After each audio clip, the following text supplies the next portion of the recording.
problem understanding, and analysis are the cornerstone of effective software development. Before writing a single line of code, the crucial to thoroughly you're trying to solve and strategy plan your of approach the involves. Ibig sabihin po nito na ano po, importante maunawaan yung pagko-code. And para pa po sa pagko-code, para sa akin importante mo matutunan ng code para pagka nagtrabaho sa ibang bansa, magagamit mo yun, ganun. Para kahit saan ka mapunta, sa computer man or sa cellphone, sa ibang bansa, kaya mong gawin yung pagko-code. Parang kaya mo lahat gawin yung pagko-code. Di lang yun po sa programming, basta lahat ng computers kaya mong gawin ganun. Basta yun lang po.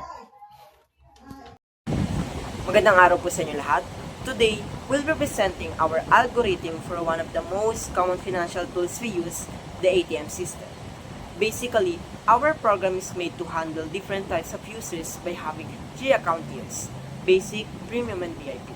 Before anything else, gusto muna namin i-share bakit ganito namin din-develop yung algorithm. Our goal was to make something that's secure, user-friendly, and shows how conditional statement and loops work in a real-life scenario.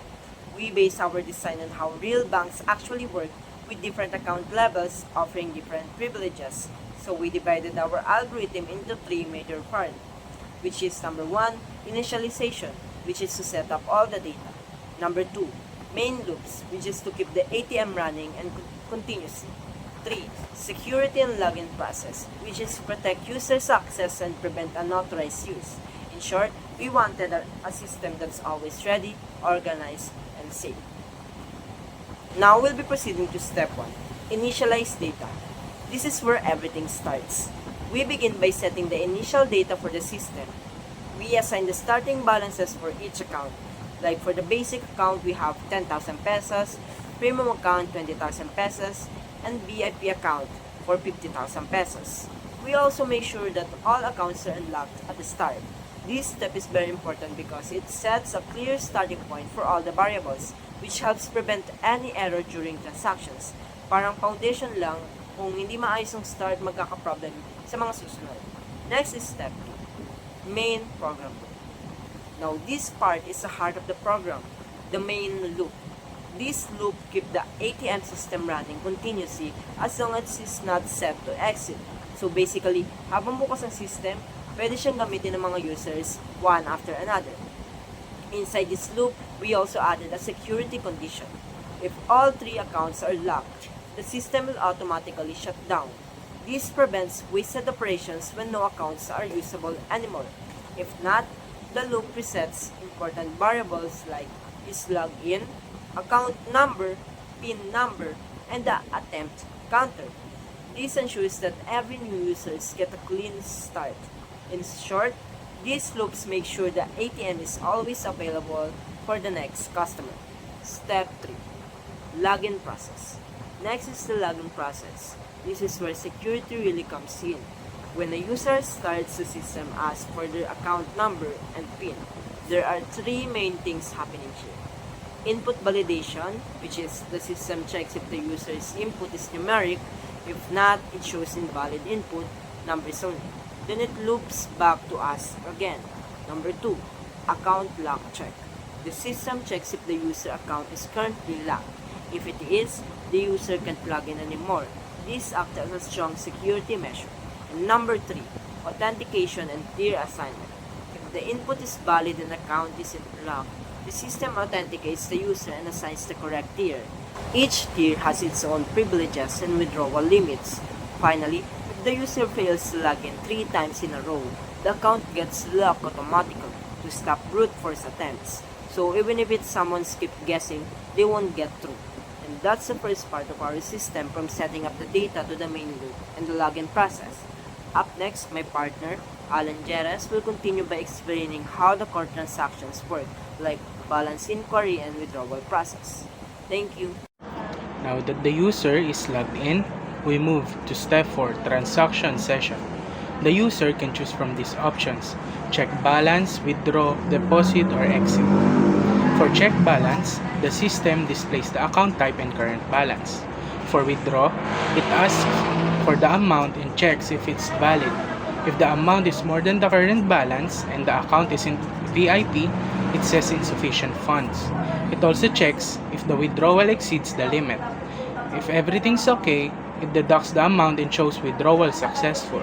For deposit, the user enters an amount and it's added to their balance. When the user chooses exit, the program says, "Thank you for using account here, account, goodbye." Step 5. Update balances after transactions. The program updates the stored balances for each account type. Step 6. Continue or exit. The program then asks if another user wants to log in. If not, it sets the program to exit. Step 7. Program termination. Finally, it displays program terminated. Have a nice day. And that's how our ATM system algorithm works, from login to transaction and exit. Thank you. Hello everyone, this is my part about pseudocode. The program is start by planning what the system should do. Users must log in gamit ang kanilang account number at PIN. Here are the 3 accounts: basic, premium, and VIP. Bawat account ay pwede mag-check ng balance, mag-withdraw, mag-deposit, o mag-exit sa system. The account will lock after 3 failed logging attempts, and the program will end if all accounts are locked. Next, the pseudocode begins with the start program. The program declares variables for each account's balance, lock states, and an exit flag. The balance are set to 10,000, 20,000, and 50,000 for basic, premium, and VIP account. Bawat account ay hindi pa nakalock sa simula at ang exit program ay nakaset sa false. This is prepare all the necessary data before running the main logic. Alright, so good day everyone. I'm Jan Andre Capacete. I will be reporting the continuation about the pseudocode reported by Amel Sinigi first. And this program that enters a main loop that runs while exit program is false. So inside, the user must be logged in by entering account and PIN number. If the credentials match the account, so mag-enter muna sila ng PIN and ng username nila and then PIN nila, which is chosen by each categories will be the basic, premium, and the VIP. So there are 3. So next is if the credential match the account, it's not locked. Alright, but the user gain access. So otherwise, login attempts increase until 3 failures. If you maximize the failures attempts, your account will be locked. Alright, then once logged in, the system sets correct balance based on the account type, and the user can perform transaction like checking balance, withdrawing, depositing, or exiting. After the transaction, the program updates the account balance. If all accounts become locked, and this program prints a message saying all accounts are locked and set exit program. Ito to true. So this naman po, makikita naman po natin dito, after transaction po is mapoprogram po niya na update yung balance mo, which is magpiprint po siya ng results ng balance. Then ano po, saying that all accounts are locked and set exits to true. Finally, the loop ends and the program finish with end program. So thank you po. So yung sa flowchart naman, this flowchart shown the process of the ATM banking system. Program start by initializing account balance and checking if all accounts are locked. User then log in with their account number and PIN with maximum of 3 attempts before account lock. After successful login, user can choose to check their balance, withdrawal, deposit, or exit. The system validates and transaction updates balance. And the program once the user log out or all accounts are locked.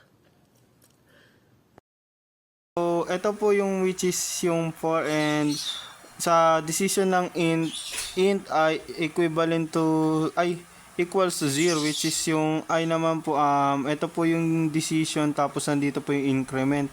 Basically, ito na po yung na-explain ko po yung kayo allow to three transaction which is ito na po yung nagagawa niyan. Nandito na po and ito na po yung kung true po yung choices mapupunta naman po dito sa 4 tapos hanggang sa mag-break po yung yung magkaroon po ng another choice which is pag valid choices po sa ito naman po yung pag mali po yung kunwari po letter which is wala naman po dito sa choices mapupunta po siya dito tapos sa transaction count mababawasan po yung transaction nyo which is kahit anong maging choices naman po dyan is mababawasan pa rin naman po yung transaction count. And dito naman po sa check balance ipapakita po yung kung ano pong account meron kayo, kunwari po premium, basic and VIP. Papakita po dito yung account type niyo tapos nandito po kung magkano po ang meron pa kayong balance. Depende po kung anong account na meron kayo. And dito naman po sa withdraw which is pag yung choices niyo po is naging tapos yung again to which is ilalagay niyo po kung magkano i-withdraw niyo tapos pag naman pag naging valid amount naman po yung nalagay niyo pong number magiging true po yun tapos magbabawas po yun dun sa amount po na meron yung account ng yung account niyo po. Tapos nandito na po yung yung valid amount which is para pong self-explanatory kasi po bawal na alam po naman natin na bawal po ang letters and nandito po is bawal po siya hindi po siya natanggap ng mga number po na mas mababa pa po si 0 which is yung negative value. Tapos nandito naman po is ito naman po ang ginagawa ng line na to is yung tinitignan niya po kung yung withdraw amount po is pasok pa rin po dun sa current balance na meron po yung account na yun. Tapos pag hindi naman po pasok, magiging insufficient funds po siya which is hindi po makakapagbawas kasi kulang po yung funds eh. Tapos nandito naman po is pag nakapag-exceed na po kayo sa daily limit po ng kaya po ng ng account nyo, mag-automatic po na transaction, magko-close na po yung inyong transaction. Tapos dito naman po pag mababawasan po yung balance nyo, tapos yung total withdraw nyo po is madadagdagan. Siyempre, alam nyo naman, parang self-explanatory na magbabawas, magdadagdag. And dito naman po ipapakita po yung current balance nyo po. Pag nabawasan na po yung current balance nyo. Tapos dito naman po sa choices, parang halos deposit naman po halos lahat yung pag nagpasok po kayo, which is pang invalid amount, bawal po yung letters, self-explanatory na rin po yan, and amount is must be greater than 0, and bawal na rin po yung negative number. Tapos halos katulad lang din po ito ng withdraw which is deposit successful, tapos ipapakita po yung current balance. Tapos thank you for using accounter kung ano pong account na meron kayo. Tapos ito na po. Tapos pag invalid choice, try again. Ibig sabihin po wala po sa choices yung pinili niyo. Tapos nandito naman po pag natapos niyo na po yung transaction niyo sa any amount po is yung basic balance and current balance po is magpapalit po yan. Tapos nandito naman po is pag natapos po yung session niyo which is 3 beses lang po, po siya, mag-automatic magko-close. Tapos magtatanong po yan ng kung gusto nyo po uli mag-try na another transaction, pag tinap nyo po is Y, magto-throw, uulit po yung program, which is, ito naman po yung while, pag pag pindot nyo po yung, kunwari, no po is, magpo-program terminated na po siya. Maraming salamat po. Hello everyone, this is a Java implementation documentary. Our program title is Automated ATM System. Introduction, our project is a simple Java program that simulates an automated teller machine or ATM.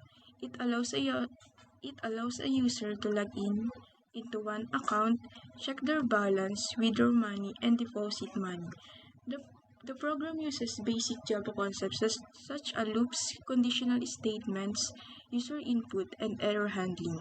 It also includes security features where an account gets locked after 3 failed login attempts.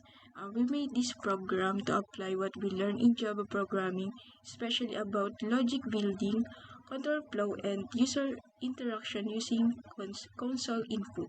Objectives. We have 5 main goals of this program, and this is number 1 is to create a simple simulation of an ATM system using Java. And number 2 is to apply programming concepts such as decision making, repetition, and input validation.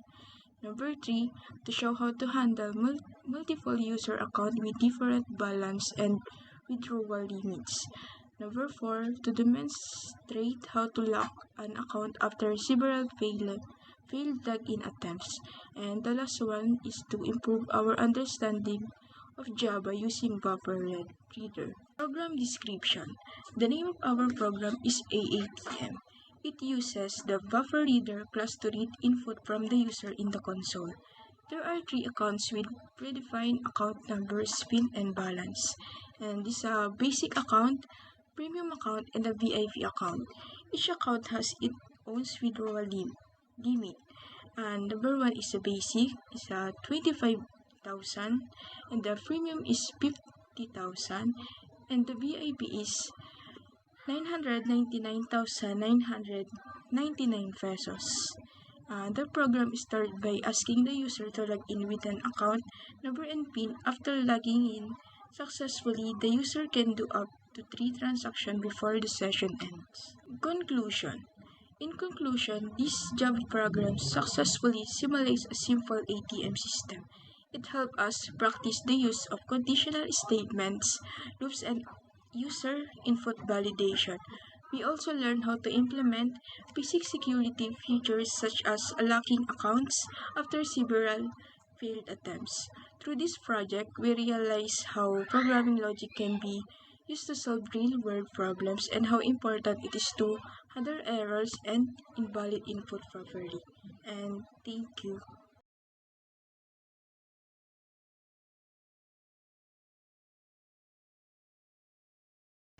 So, try natin yung basic account. Nakaset na siya as 1, 2, 3 yung account number. So, 1, 2, 3. PIN number naman niya ay 111. Nakaset na. 111. Welcome to your basic account.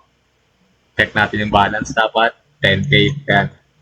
Try naman natin yung yung premium account. And 456 yung account number. Yung PIN naman ay 222. Welcome to your premium account. Check natin yung balance, 20K. Okay.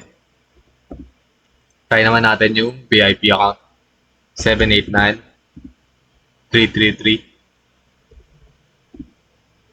Check natin yung balance at 50K. Ayan, 50K. Tingnan naman natin kung anong mangyayari kapag maling PIN number yung nilagay natin. So, ulit tayo. So, try natin yung basic account. 1, 2, 3. Pero maling PIN number. 1, 2, 4, 6. Incorrect account number or PIN. 1, 2, 3. 888. Incorrect account number or PIN. Hanggang 3 beses mo na siya pwede ulitin. So, try natin kung ano mangyayari kapag nasa hanggang dulo ay mali pa rin.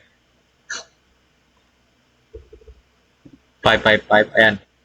Incorrect account number. Hanggang 3 lang. Kaya, kapag nangyayari, kapag hanggang sa dulo na, maglalak yung account natin due to 3 failed attempts.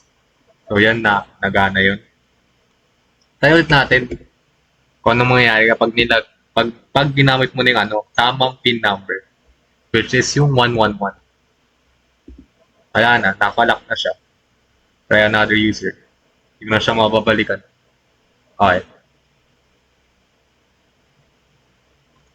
Try ulit natin yung basic account, 1, 2, 3, 111. And tignan natin kung gaano yung withdraw. So may 10k tayo na balance, withdraw tayo ng 7k. Yan, 3k na lang natira.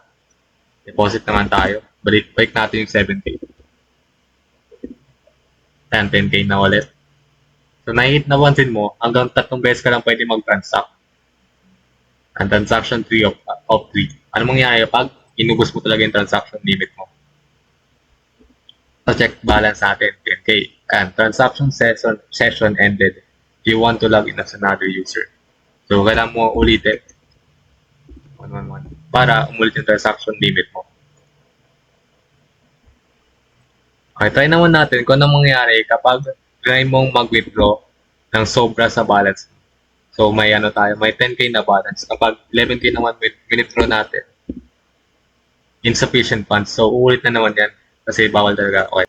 So yan, try natin ulit ubusin yung transaction natin, transaction limit. Check balance lang, check balance. So yan, napakita ko na kanina, pero pag inuus mo yung transaction limit mo, pwede ka ulit mag-login as another user. So yun lang. 4, 5, 6, try natin yung premium account. 222. Ang premium account. So yan, ganoon lang din sa premium account. Pag nag-withdraw ka ng check natin yung balance. Balance niya ay 20k. Ba? 20k. Try mo mag-withdraw ng gawin natin 50k. Hindi rin gagana. Ulit siya. So, exit. Kapag do you want to log in as another user, pag in mo, ang mangyayari ay, yun na, magte-terminate na yung program.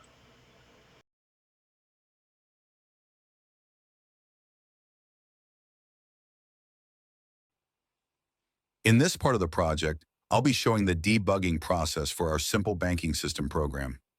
During testing, I encountered a few issues that needed to be fixed before the program could run smoothly.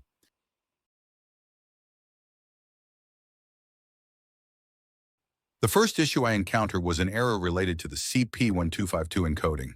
The program wouldn't run properly because the peso sign caused a character encoding mismatch in the compiler. To fix this, I replaced the peso symbol with the text PHP to make sure the currency is displayed properly across all systems. After testing, the balances and transaction outputs showed correctly, confirming that the issue was fixed.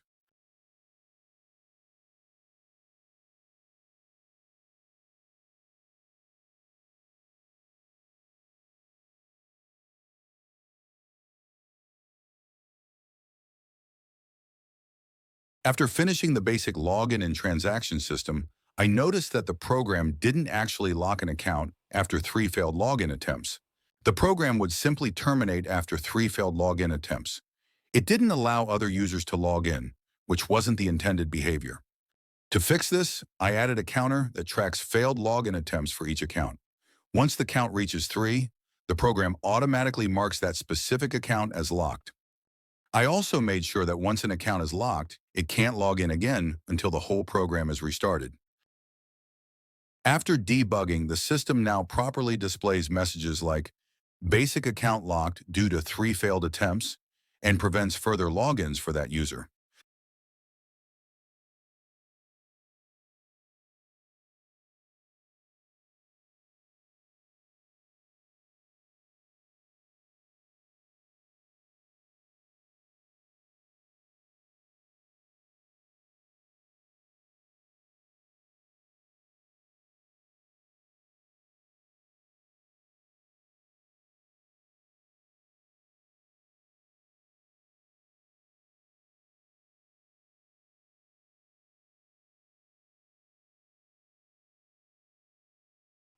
This debugging improved the login system by adding real security and account-specific locking.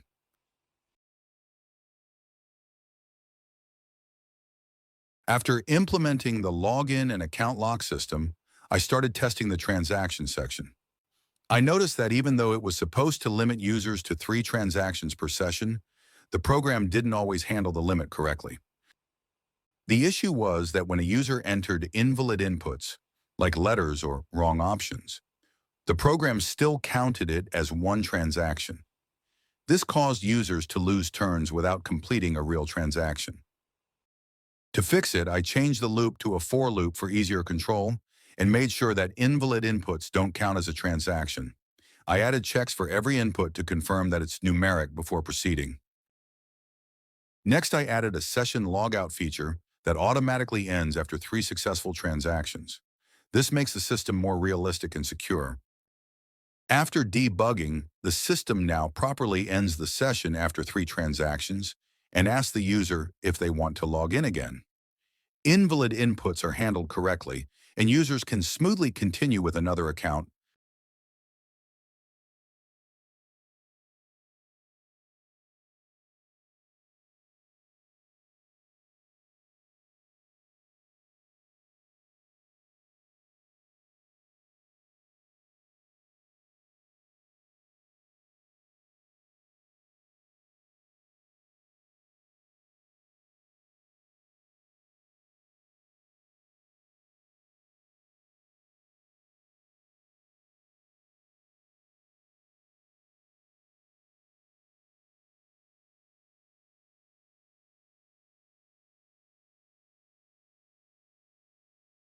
After several rounds of debugging and testing, the system was finally running smoothly. The login and account lock features worked as intended, the transaction limits were enforced, and input validation kept the program stable. Overall, the debugging process helped identify logical errors and improve the reliability of the entire banking system. Now that everything's working properly, the project is ready for final testing and demonstration.